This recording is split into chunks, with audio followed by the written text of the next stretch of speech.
ঈদযাত্রার মতো ফিরতি পথেও যমুনা সেতু মহাসড়কের দুপ্রান্তে দেখা দিয়েছে যানজট। ধীর গতিতে চলছে গাড়ি, এতে চরম ভোগান্তিতে পড়েছেন যাত্রী আর চালকরা। এছাড়া ফেরিঘাটগুলোতে যাত্রী চাপ দেখা গেছে।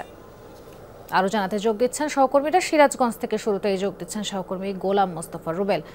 রুবেল, মহাসড়কের এখনকার কি অবস্থা জানাবেন? যান চলাচল কি স্বাভাবিক হয়েছে কিনা? আগের থেকে পরিস্থিতি কি কিছুটা ভালো হয়েছে? তাজনীন, আসলে এখন যান চলাচল অনেকটাই স্বাভাবিক। এখন কিন্তু আসলে তেমন একটা যানজট নেই। তবে আরেকটি ঘটনা ঘটে গেছে এখানে সিরাজগঞ্জের যমুনা সেতুর পশ্চিম পার কড্ডারমোড় এলাকাতে কিন্তু কিছুক্ষণ আগেই মূলত এখানকার যারা উৎসুক জনতা তারা কিন্তু অতিরিক্ত ভাড়া আদায়ের জন্য কয়েকটি গাড়ি ভাঙচুর করেছে, যে কারণে কিন্তু এখানে আর কোনো প্রকার যানবাহন নেই বললেই চলে। পুরোটাই কিন্তু এখন নীরব। যাত্রী, প্রচুর যাত্রী রয়েছে, প্রায় হাজার হাজার যাত্রী রয়েছে, কিন্তু একটি যানবাহনও কিন্তু নেই। তার একটি মাত্রই কারণ, সেটা হচ্ছে তারা অতিরিক্ত ভাড়া আদায়ের জন্য।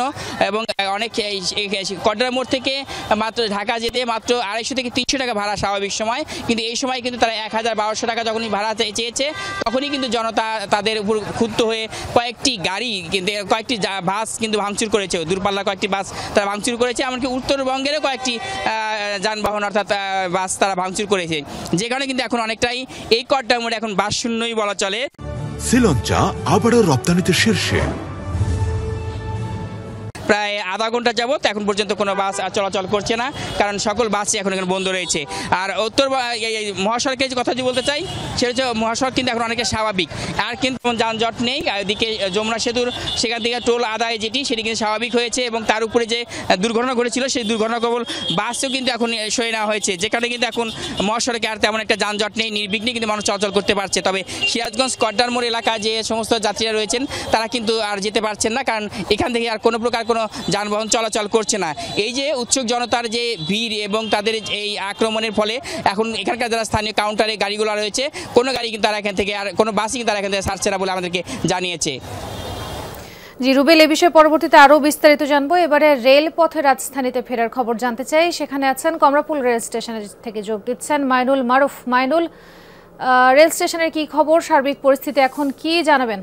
তাজনীন, ঈদের ছুটি কিন্তু শেষ এবং এই এখন কিন্তু ফেরার পালা, এবং আগামীকাল থেকে কিন্তু সেই কর্মব্যবস্থা নগরীর যাত্রা শুরু হবে। ঈদের দীর্ঘ 10 দিন ছুটি কাটিয়ে মানুষ কিন্তু ফিরতে শুরু করেছেন, এবং আমরা দেখেছি যখনই ট্রেন আসছে, পরিপূর্ণ হয়ে আসছে, মানুষরা কিন্তু তাদের সাথে আমরা কথা বলেছি, তারা আমাদেরকে যেমনটা বলেছেন যে যেই যাত্রাটা তেমন একটা ভোগান্তি ছিল না। তবে তার কিছু ক্ষেত্রে তারা জানিয়েছেন যে ট্রেন বিলম্বে এসেছে, লোকাল ট্রেনগুলো অনেক বেশি যাত্রী নিয়েছে, জায়গায় জায়গায় থেমেছে, এমন অভিযোগ তারা করেছেন। তবে তাদের বড় কোনো অভিযোগ ছিল না, টিকিট নিয়েও তাদের তেমন একটা অভিযোগ ছিল না। এর পাশাপাশি শুধু যে রাজধানীতে ফিরছেন তাই নয়, পাশাপাশি রাজধানী থেকে অনেক মানুষ যাচ্ছেনও, এবং আপনি দেখতেই পাচ্ছেন এখানে 2টি ট্রেন আছে, এবং এই 2টি ট্রেনে কিন্তু মানুষ উঠে গেছে, এবং তারা যারা ঈদের আগে বাড়ি যেতে পারেননি তারাই কিন্তু এখন ফেরার জন্য এই যাত্রা করছেন রেলপথে। এবং তারা বলছেন যে ঈদের আগে ছুটি, তারপর ভিড়, এসব কারণে তারা যাননি, এবং ঈদের পর যেহেতু আবারও সুযোগ হয়েছে, এখন অনেকে ছুটি পাচ্ছেন, কারণ এর